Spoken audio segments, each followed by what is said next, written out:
నమస్కారం, TV7 news కి స్వాగతం. హెడ్లైన్ చూద్దాం. టీడీపీ నేతలకు చంద్రబాబు గుడ్ న్యూస్. తెలంగాణలో భూముల ధరలు పెంపు, రేవంత్ సర్కార్ కీలక నిర్ణయం. అమరావతి నిర్మాణంపై నారాయణ కీలక ప్రకటన, మంత్రిగా బాధ్యతలు చేపట్టగానే రాజధాని ప్లాన్ వెల్లడి. తిరుమలలో రద్దీ, భక్తులతో నిండిపోయిన క్యూ కాంప్లెక్స్లు, కిలోమీటర్ల మేర బారులు తీరిన భక్తులు. ఆంధ్రప్రదేశ్లో 5 ఏళ్ల తర్వాత టీడీపీ అధికారంలోకి వచ్చింది. 2019 ఎన్నికల్లో ఘోర ఓటమి తర్వాత తెలుగు తమ్ముళ్లు డీలా పడిపోయారు. అయితే చంద్రబాబు సారథ్యంలో మళ్లీ బౌన్స్ బ్యాక్ అయిన తెలుగుదేశం పార్టీ జనసేన బీజేపీలతో కలిసి మరోసారి అధికారంలోకి వచ్చింది. చంద్రబాబును ముఖ్యమంత్రిగా చూసిన కార్యకర్తలు, అభిమానులు, నేతలు ఆనందంలో మునిగిపోతున్నారు. అలాగే ఇన్ని రోజులు తాము పడిన కష్టానికి ప్రతిఫలం దక్కుతుందని నేతల నుంచి కార్యకర్తల వరకు ఆశిస్తున్నారు. ఈ క్రమంలోనే మంగళగిరిలోని టీడీపీ కార్యాలయాన్ని సందర్శించిన సీఎం చంద్రబాబు నాయుడు తెలుగు తమ్ముళ్లకు గుడ్ న్యూస్ చెప్పారు. ఏపీ ముఖ్యమంత్రి చంద్రబాబు నాయుడు శనివారం మంగళగిరిలోని ఎన్టీఆర్ భవన్ను సందర్శించారు. ఈ సందర్భంగా పార్టీ నేతలతో టెలికాన్ఫరెన్స్ నిర్వహించారు. ఈ కార్యక్రమంలోని బూత్ స్థాయి కార్యకర్తల నుంచి ఎమ్మెల్యేలు, ఎంపీలు, మంత్రుల వరకు పాల్గొన్నారు. ఈ సందర్భంగా నామినేటెడ్ పదవులపై చంద్రబాబు కీలక ప్రకటన చేశారు. త్వరలోనే నామినేటెడ్ పదవులను భర్తీ చేస్తానని ప్రకటించారు. పార్టీ కోసం కష్టపడిన వారికి నామినేటెడ్ పదవులు కట్టబెడతామని నేతలకు హామీ ఇచ్చారు. క్షేత్రస్థాయి నుంచి పార్టీ విజయం కోసం ఎవరు పనిచేస్తారనే దానిపై వివరాలు సేకరిస్తున్నట్లు చెప్పారు. అలాగే మూతపడిన అన్నా క్యాంటీన్లను 100 రోజులుగా తెరుస్తామని చంద్రబాబు స్పష్టం చేశారు.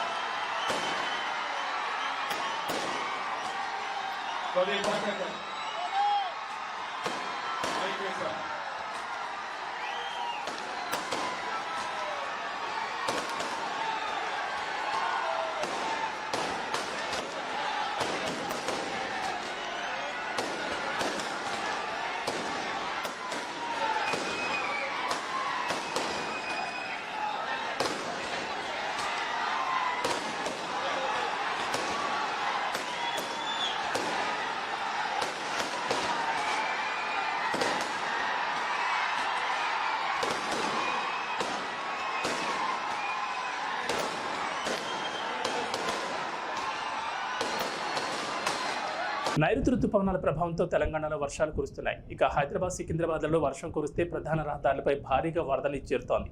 దీంతో ట్రాఫిక్ జామ్తో వాహనదారులు ఇబ్బందులు పడుతున్నారు. ఈ నేపథ్యంలో జంట నగరాల్లో ఎలాంటి ఇబ్బందులు తలెత్తకుండా పటిష్టమైన చర్యలు తీసుకోవాలని ముఖ్యమంత్రి రేవంత్ రెడ్డి అధికారులను ఆదేశించారు. ఉప ముఖ్యమంత్రి బట్టి, మంత్రులు ఉత్తమ్, పొంగులెట్టి, పొన్నం, శ్రీధర్ బాబులతో కలిసి శనివారం సాయంత్రం కమాండ్ కంట్రోల్ సెంటర్ను సందర్శించిన సీఎం అధికారులకు పలు సూచనలు చేశారు.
తెలంగాణలో భూముల ధరల పెంపునకు రేవంత్ ప్రభుత్వం కీలక నిర్ణయం తీసుకుంది. భూముల మార్కెట్ వాస్తవ ధరకు, ప్రభుత్వ ధరకు వ్యత్యాసం ఉండడంతో మార్కెట్ విలువలను సవరించేందుకు ప్రభుత్వం వేగంగా అడుగులు వేస్తోంది.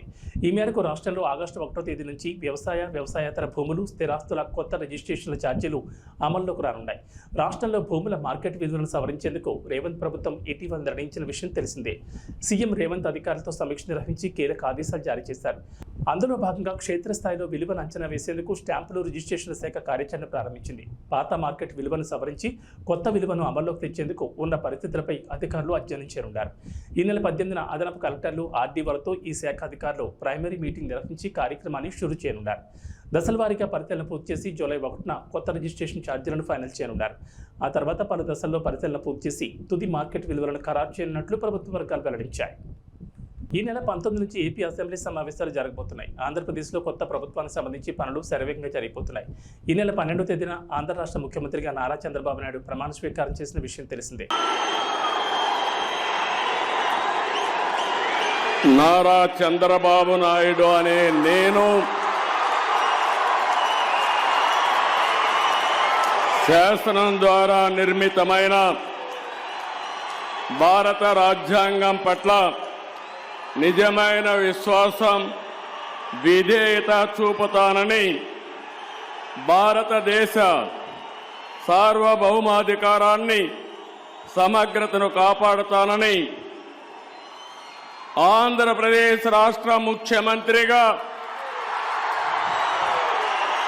నా కర్తవ్యాలను శ్రద్ధతో, అంతఃకరణ శుద్ధితో నిర్వహిస్తానని, భయం గాని, పక్షపాతం గాని, రాగద్వేషాలు గాని లేకుండా రాజ్యాంగాన్ని, శాసనాలను అనుసరించి ప్రజలందరికీ న్యాయం చేకూరుస్తానని దైవ సాక్షిగా ప్రమాణం చేస్తున్నాను.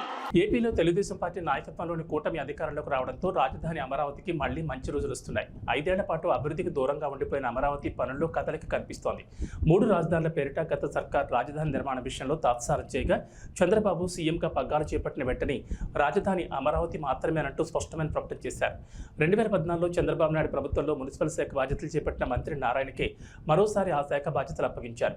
అప్పట్లో రాజధాని అమరావతికి సంబంధించిన వ్యవహారాలను పర్యవేక్షించిన నారాయణ మరోసారి ఆ బాధ్యతలను భుజానికి ఎత్తుకున్నారు. నారాయణ పట్టణాభివృద్ధి శాఖ మంత్రిగా ఆదివారం బాధ్యతలు చేపట్టారు. ఈ సందర్భంగా రాజధాని ప్రాంత రైతులు, జేఏసీ నేతలు ఆయన్ను అభినందించారు. నోటిఫికేషన్ ఇస్తే 2015 ఫిబ్రవరి 28వ తేదీ అర్ధరాత్రికి 34,000 ఎకరాలని ఒక చిన్న లిటికేషన్ కూడా లేకుండా రాజధాని కట్టడానికి రైతులు ఇచ్చారు. అది మా ముఖ్యమంత్రి గారి మీద నమ్మకంతో ఇక్కడ ఒక మంచి క్యాపిటల్ డెవలప్ చేస్తాం అనే ఉద్దేశం తెచ్చారు. రాష్ట్ర రాజధానికి ఇచ్చారు. అట్లాంటి రాష్ట్ర రాజధాని యాక్చువల్గా గత ప్రభుత్వం పూర్తిగా నిర్విరామం చేసి 3 రాజధానులు అంటూ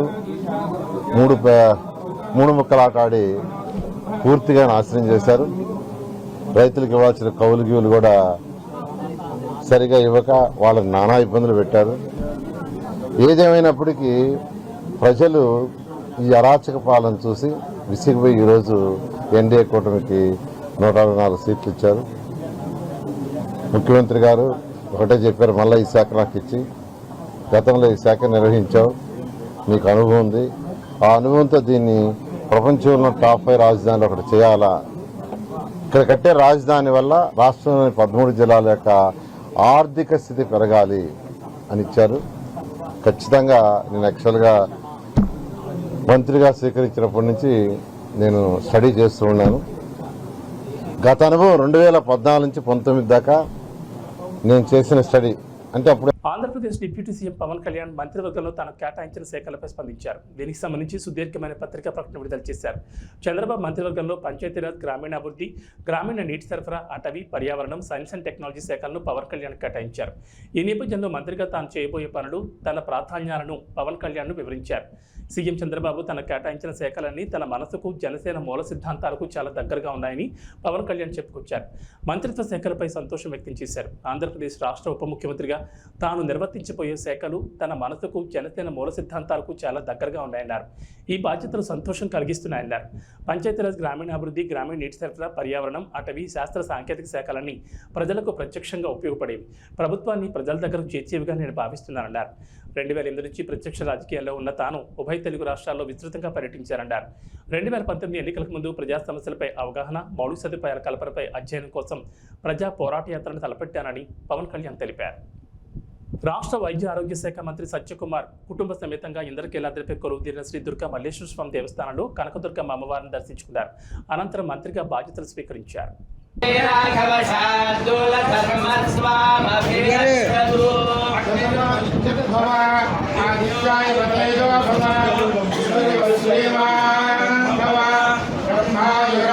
భవ पशुं वज्रलाभकं शतसंवत्सर देवतानुप्रसादेन द्रव्यापेक्षद्वारा मनोरथाः परिपूर्णा भवन्तु संकल्पसिद्धिरस्तु सर्वदा दिग्विजयमस्तु मनोरथाः परिपूर्णा भवन्तु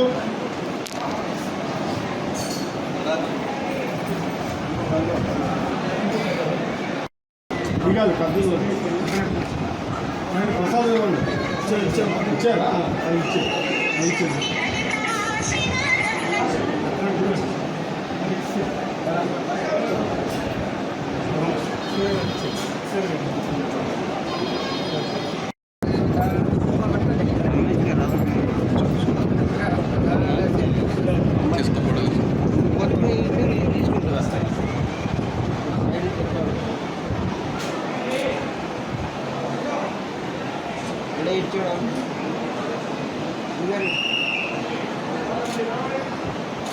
మొబైల్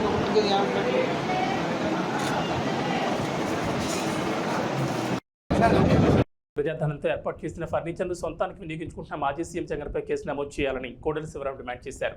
జగన్ తాడేపల్లి లోటస్ పాండ్లో ఇళ్ల మరమ్మతుల కోసం 18 కోట్లు ఖర్చు చేశారని ఆరోపించారు. ప్రస్తుతం జగన్ తన నివాసంలో సీఎంఓ కింద తెచ్చిన ఫర్నిచర్ ఇచ్చేస్తానని కనీసం లేఖ రాయలేదన్నారు. ఇప్పటిదాకా ఫర్నిచర్ ఇవ్వనందుకు కోడెలపై పెట్టిన కేసుని జగన్ మీద పెట్టొచ్చు కదా అని ప్రశ్నించారు. మాజీ స్పీకర్ కోడెల శివప్రసాద్ ఆ రోజు ఫర్నిచర్ తన వద్ద ఉందని చెప్పకపోతే ఎవరికీ తెలియదని ఫర్నిచర్ తీసుకెళ్లాలని స్పీకర్కు లేఖ రాసిన తర్వాత ఆయనపై కేసు పెట్టారన్నారు. ఐపీసీ 409 సెక్షన్ కింద 10 ఏళ్లు శిక్ష పడే కేసు పెట్టారని కోడెల శివరాం గుర్తు చేశారు. జగన్పై సైతం అదే కేసు పెట్టాలని డిమాండ్ చేశారు. కలియుగ ప్రత్యక్ష దైవం శ్రీనివాసుడు కొలువైన తిరుమలకు భక్తులు పోటెత్తారు. వేసవి సెలవులు ముగిసిన తొలి వీకెండ్ కావడంతో భక్తులు భారీగా తరలివచ్చారు. అలాగే సోమవారం కూడా సెలవు రోజు కావడంతో వెంకన్న దర్శనానికి మరింత రద్దీ పెరిగింది. శనివారం వేలాదిగా తరలివచ్చిన భక్తులతో తిరుమల గిరులు కిటకిటలాడాయి. శ్రీవారి దర్శనం కోసం వచ్చిన భక్తులతో వైకుంఠం క్యూ కాంప్లెక్స్లోని అన్ని కంపార్ట్మెంట్లు పూర్తిగా నిండిపోయాయి. నారాయణగిరి ఉద్యానవనంలో ఏర్పాటు చేసిన షెడ్లలో సైతం భక్తులు కిక్కిరిసిపోయారు. మరోవైపు భక్తుల తాకిడి కారణంగా వైకుంఠం క్యూ కాంప్లెక్స్ నిండిపోయి సుమారు 3 కిలోమీటర్ల మేర క్యూ లైన్ వ్యాపించింది. పాప వినాశనం వెళ్లే దారిలో ఉన్న కళ్యాణ వేదిక వరకు భక్తులు బారులు తీరారు. ఉండడంతో భక్తులు వెలుపల క్యూ లైన్ లో వేచి ఉన్నారు. టోకెన్లు లేని భక్తులకు శ్రీవారి దర్శనం కోసం 24 గంటల సమయం పడుతుంది. ఇక 300 రూపాయల ప్రత్యేక ప్రవేశ దర్శనానికి 8 గంటల సమయం పడుతుంది. 62,366 మంది భక్తులు నిన్న శ్రీవారిని దర్శించుకోగా 29,633 మంది భక్తులు తలనీలాలు సమర్పించారు.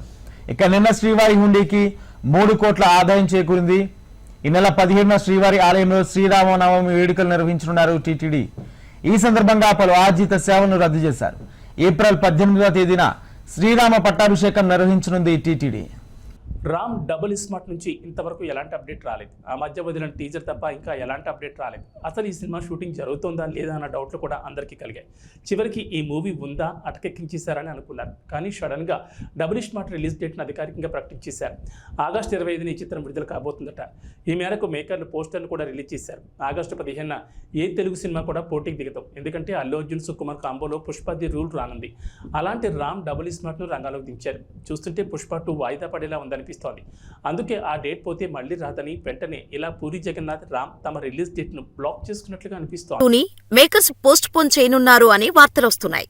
బేసిక్ గా పుష్ప 2 ఆగస్టు 15న రిలీజ్ అవ్వాలి. ఈ మూవీ పోస్ట్ పోన్ అయితే అదే డేట్ లో తమ సినిమాలను రిలీజ్ చేయటానికి కొన్ని సినిమాలు రెడీగా ఉన్నాయి. ఒక పక్క లక్కీ భాస్కర్, తంగలాన్ వంటి సినిమాలు ఈ డేట్ కోసం చూస్తుంటే, మరోపక్క ఆగస్టు 29న రిలీజ్ డేట్ ఫిక్స్ చేసుకున్నా సరిపోదా శనివారం కూడా ఈ డేటుపైనే ఒక కన్నేసింది.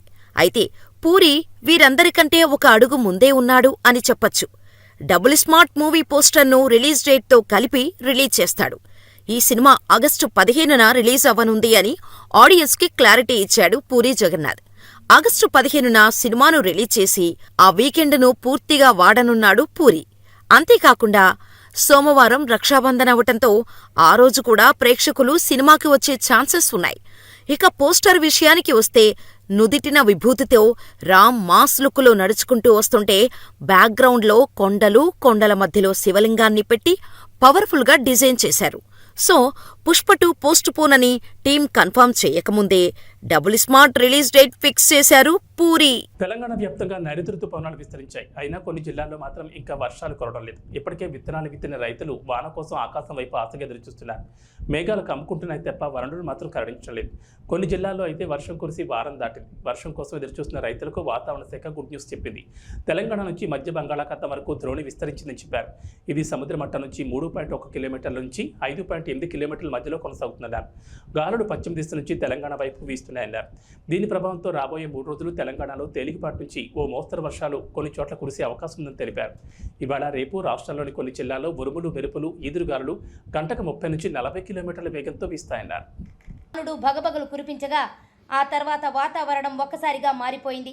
ఆకాశంలో క్యూములోనింబస్ మేఘాలు కమ్ముకుని ఆకాశానికి చిల్లు పడిందా అన్నట్టుగా భారీ ఎత్తున వర్షం కురిసింది.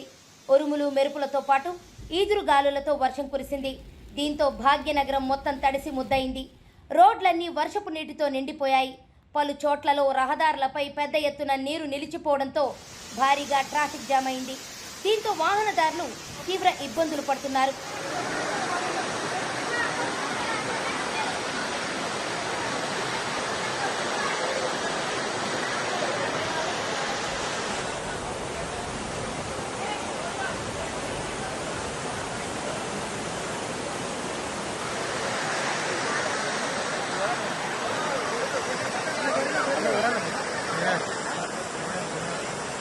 Jubilee hills, Banjara hills, Panjagutta, Kukatpally, Nizampet, Jeedimetla, Secunderabad, Uppal, Jagadgirigutta, Balanagar, Medchal, Keesara తదితర ప్రాంతాల్లో ఈదురుగాలులతో కూడిన వర్షం కురిసింది. అయితే నగరంలో రాగల మరికొద్ది గంటల్లో భారీ వర్షం కురిసే అవకాశం ఉండటంతో నగరవాసులు అప్రమత్తంగా ఉండాలని జీహెచ్ఎంసీ హెచ్చరికలు జారీ చేసింది. బలమైన ఈదురుగాలులు వీచే అవకాశం ఉందని, ఇప్పటికే వర్షం తీవ్రతతో రోడ్లపై వాహనాలు పెద్ద ఎత్తున నిలిచిపోవడంతో అవసరమైతే తప్ప బయటికి రావద్దని అధికారులు సూచించారు. అలాగే లోతట్టు ప్రాంతాల ప్రజలు అప్రమత్తంగా ఉండాలని హెచ్చరించారు.